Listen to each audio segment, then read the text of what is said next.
Hola clase, bienvenidos. Hoy vamos a hablar sobre la diferencia entre el pretérito y el imperfecto. Okay, so the topic for today's lesson is the difference between the preterite and the imperfect. You have this chart in front of you on your note guide. We're going to go through each of these rules, and I would like for you to write down the Spanish example that I give you for each rule.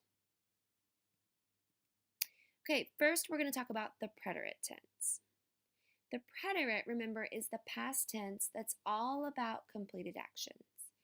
Okay, it's very specific, and if you've got an action verb, usually that verb is going to be in the preterite tense. Okay, when you use the preterite, you are implying that the action is done and over with. Okay, it's in the past. Okay, so let's look at these rules we have in front of us. Rule number 1, you're going to use the preterite when you're talking about the completed action or an event in the past.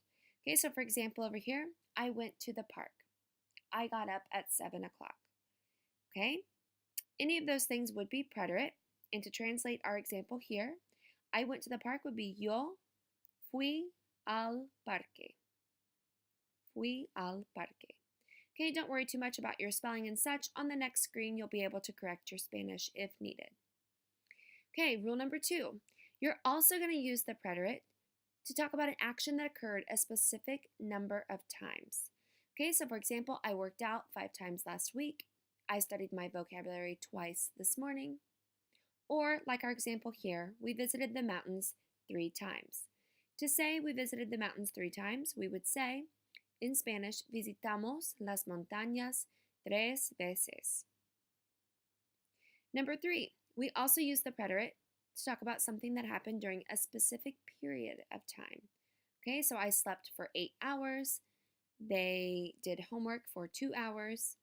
Or our example here, they camped for a week. To say that in Spanish, you would want acamparon por una semana.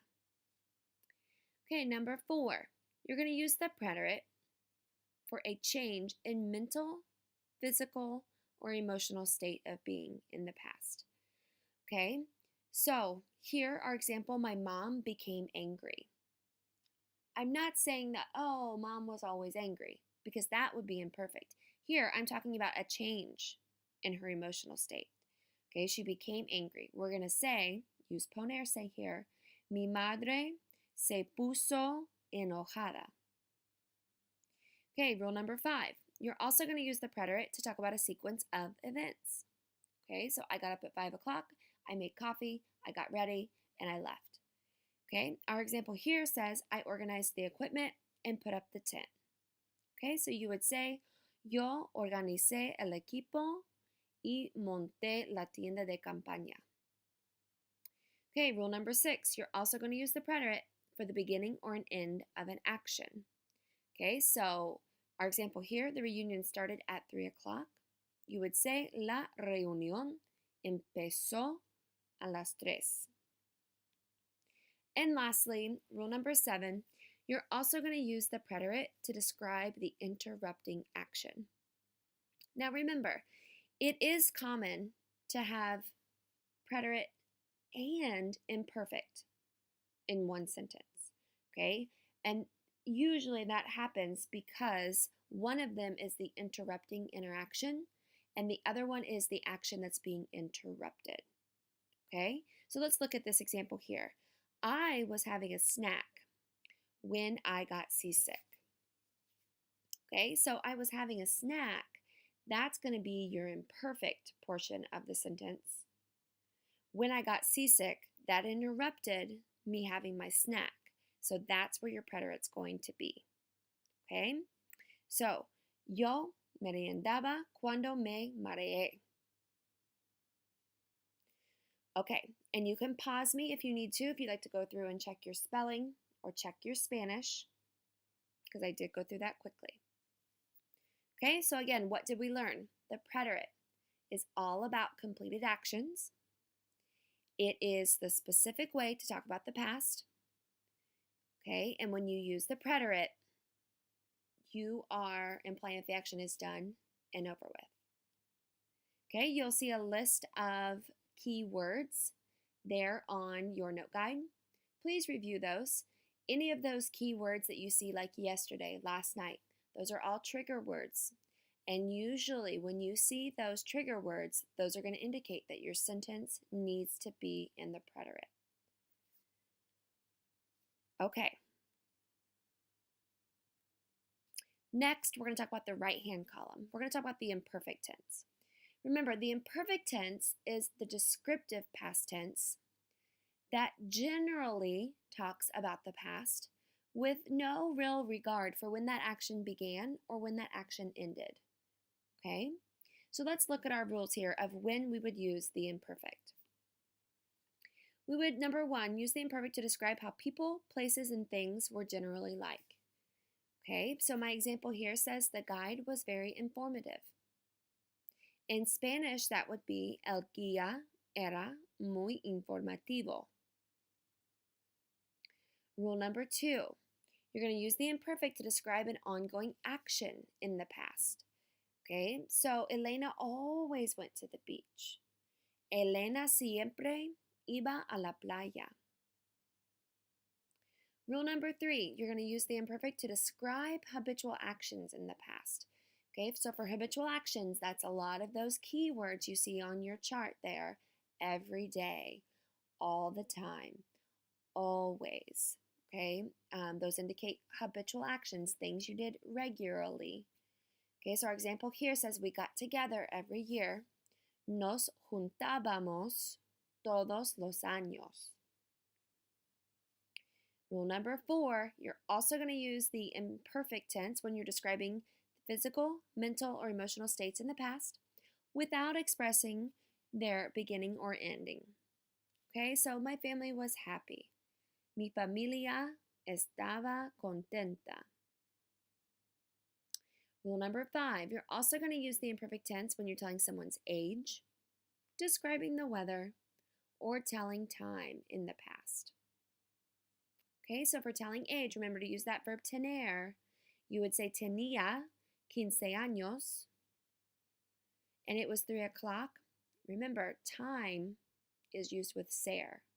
So it would be era la una, but the rest of your times are eran. So here, eran las tres. Rule number six, you're also going to use the imperfect tense to say that you are going to do something. Okay, so this is great for people that love to make excuses.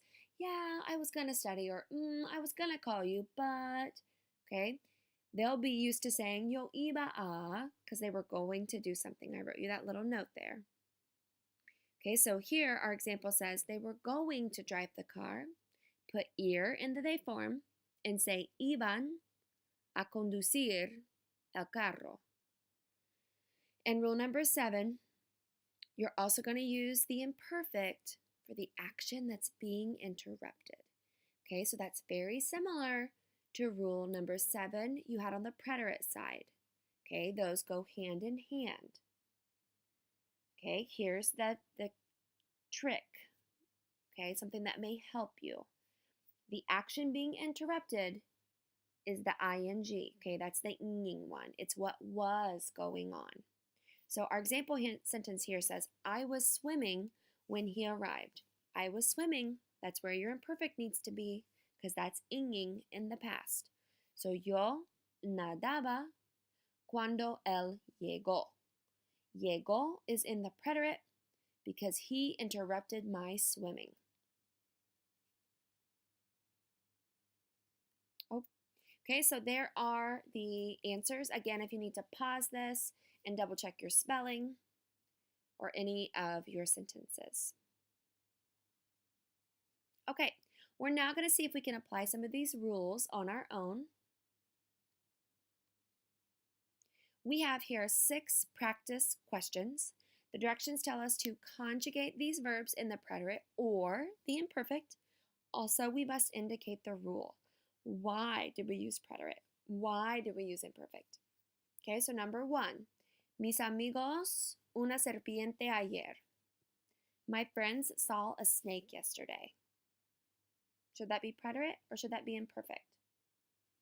Okay, that should be preterite. That's a completed action. Plus it had the keyword ayer. Okay, so your answer there is vieron. Please pause me, and then we'll go through our answers after your break. Okay, let's review. Number 2, you were 25 when you met your spouse. I'm talking about age. Okay, and telling time, age, and weather. That is imperfect. Tú tenías. Number 3, they put on their life vest before leaving. Okay, they put on those life vests. That is a completed action.